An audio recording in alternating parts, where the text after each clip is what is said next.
हमारे चारों ओर एक ऐसा काम भी होता है जिसकी ओर हमारा ध्यान जल्दी से नहीं जाता या हम उस ओर ध्यान देना ही नहीं चाहते, क्योंकि वो काम शायद बहुत से लोग भी करते हैं। तो उस काम के लिए वो किसी पर दोष नहीं लगा पाते, क्योंकि वो काम उनकी जिंदगी का भी एक हिस्सा रहा होता है। आज हम उसी हिस्से पर बात करने वाले हैं। आज जिन वचनों को हमने मनन के लिए लिया है वो है पवित्र आत्मा की सहायता से होशे 4 अध्याय और उसका 11वां वचन। वैश्यागमन और दाख मधु और ताजा दाख मधु, यह तीनों बुद्धि को भ्रष्ट करते हैं। आज संसार जिन चीजों के पीछे ज्यादा भाग रहा है उनमें से यह 2 बहुत ही अहम हैं। इनको हर एक मनुष्य करना चाहता है। इन्हें करने वालों की संख्या ज्यादा है बनिस्बत ना करने वालों के। सब जानते हैं दूध बेचने वाले को घर घर जाकर दूध बेचना पड़ता है, पर शराब बेचने वाले को कहीं नहीं जाना पड़ता। लोग शाम होते ही शराब की दुकान को कहीं से भी ढूंढ लेते हैं और अपना काम निकालते हैं।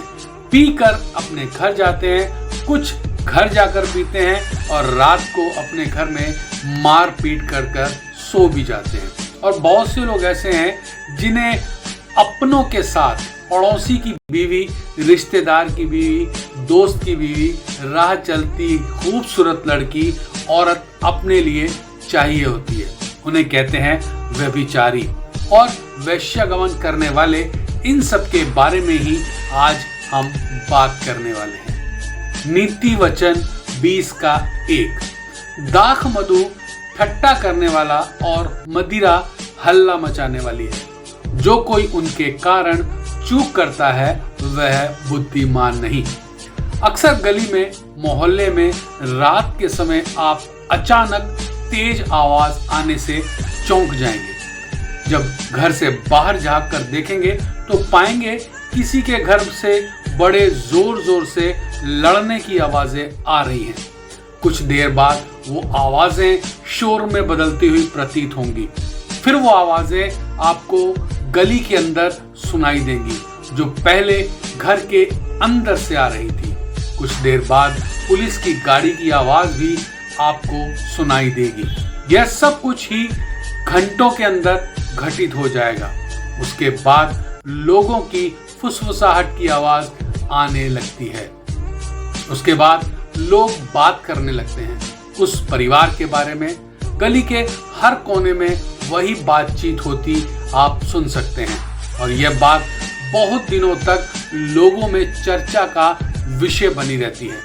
उस घर की लड़ाई पूरे मोहल्ले को पता लग जाती है। घर का सारा भेद बाहर आ जाता है। यही होता है जब लोग मदिरा पीकर हल्ला करते हैं। इसी बात को इन वचनों में कहा गया है और यह पूरी तरह सच्चाई भी है। हालेलुया। यशायाह 5 का 11 जब हम देखते हैं वो क्या कहता है? हाय उन पर जो बड़े तड़के उठकर मदिरा पीने लगते हैं और बड़ी रात तक दाख मधु पीते रहते हैं जब तक उनको गर्मी चढ़ ना जाए। हालेलुया। यह वचन भी सही बैठता है। कुछ लोग होते हैं जो सुबह उठते ही शराब पीने लगते हैं। उनके दिन की शुरुआत पानी से नहीं शराब से ही होती है। देर रात तक वो इसी काम में लगे रहते हैं। यह वो लोग होते हैं जो या तो बहुत पैसे वाले होते हैं या फिर बहुत गरीब। पैसे वाले अपनी शान दिखाने के लिए सुबह से पीते हैं जो उनकी आदत बन जाती है। गरीब अपनी गरीबी को भुलाने के लिए पीते हैं, पर दोनों शुरुआत शराब से ही करते हैं। आपको एक उदाहरण मैं बताता हूँ। हमारे दूर के रिश्ते में वो हमारे भाई लगते थे, जमींदार थे, हवेली के मालिक, कई बीघा जमीन, करोड़ रुपए उनके पास, खानदानी रईस जिन्हें हम कहते हैं। यह बात कोई 30 साल पहले की है। उस वक्त पैसे की कीमत बहुत होती थी। उनका क्या काम था? सुबह उठना, शराब पीना, सारे दिन शराब पीना, रात को पीना, उसके बाद कोठों पर जाना। व्यभिचार के लिए उनकी सारी यही दिनचर्या थी। इस प्रकार दिन बीत रहे थे। एक दिन अचानक रात को सोए हुए सुबह को उठे ही नहीं, सोते के सोते रह गए, वो भी भरी जवानी में। हालेलुया। जब उनका दाह संस्कार किया गया, उसके बाद एक दिन उनकी हवेली के पीछे एक कुएं के अंदर का नजारा देखकर उनके पिताजी घबरा गए।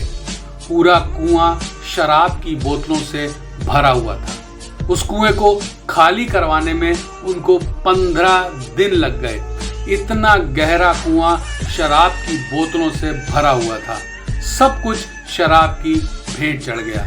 हवेली बिक गई। उनके बच्चे आज बस के अंदर टिकट बांटने का काम कर रहे हैं। यही अंजाम होता है सुबह से रात तक शराब पीने का। हालेलुया। दूसरा वचन है यशाया 28:7। यह भी दाखमधु के कारण डगमगाते और मदिरा से लड़खड़ाते हैं। याजक और नबी भी मदिरा के कारण डगमगाते हैं। दाखमधु ने उनको भुला दिया है। वह मदिरा के कारण लड़खड़ाते और दर्शन पाते हुए भी भटक जाते हैं और न्याय से भूल। यहाँ पर भी वही बात है। याजक भी अपना काम भूलकर मदिरा पीने में बहुत बार इतने ज्यादा व्यस्त हो जाते हैं, उन्हें अपनी सही जगह ही भूल जाती है। वो भूल जाते हैं वो कौन हैं, किस तरह प्रभु ने उन्हें चुना, प्रभु उन्हें किस जगह से निकाल कर लाया। वो सब भूलकर अपनी कुर्सी के नशे में इतने चूर हो जाते हैं कि उन्हें अच्छे बुरे का ज्ञान ही भूल जाता है। यही हाल हमारे एक जानने वाले के साथ हुआ। प्रभु ने उन्हें एक बड़ी संस्था का रेवरेंड बनाया, पर वो नशे में चूर रहने लगे, जिसकी वजह से प्रभु ने उनसे वो चर्च भी ले लिया और वो उपाधि भी। एक बहुत ही घिनौनी सच्चाई आपको बताता हूँ, जिसे करना तो महापाप है ही, पर इसके बारे में सोचना भी एक कलंकित कार्य है। बात एशिया की है।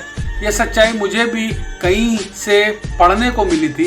एक बहन अपने भाई के साथ रहती थी। उनके पिता का स्वर्गवास हो चुका था। वो दोनों अकेले ही रहते थे। उनमें आपस में शारीरिक संबंध हो गए। यह सिलसिला लगातार चलता रहा। लड़की गर्भवती हो गई, किसी को पता नहीं चला। फिर उनके इस काम को करते रहने से कोई 5 बच्चे उत्पन्न हुए और उन्होंने अपने बच्चों को यह बता रखा था उनके पिता की मौत लड़ाई में हो गई, वो शहीद के बच्चे हैं। पर एक दिन उनका राज खुल गया तो उन्होंने अपने बच्चों की हत्या करनी शुरू कर दी। यह राज जब खुला तब पड़ोसी को बच्चों ने बताया। इस तरह उन दोनों को जेल जाना पड़ा। यह वेश्यागमन और व्यभिचार इंसान को बर्बाद कर देता है। हालेलुया, प्रेज द लॉर्ड, आमीन। आपको ये कैसा लगा आप कमेंट में जरूर लिखिएगा और हो सके तो इस वीडियो को, इन वचनों को शेयर करना ना भूलें। प्रभु यीशु के काम को बढ़ाने में हमारी सहायता करने का आपका मन करे तो ये हमारा गूगल पे नंबर भी है। प्रभु यीशु आपको आशीष दे। In the name of Jesus, amen.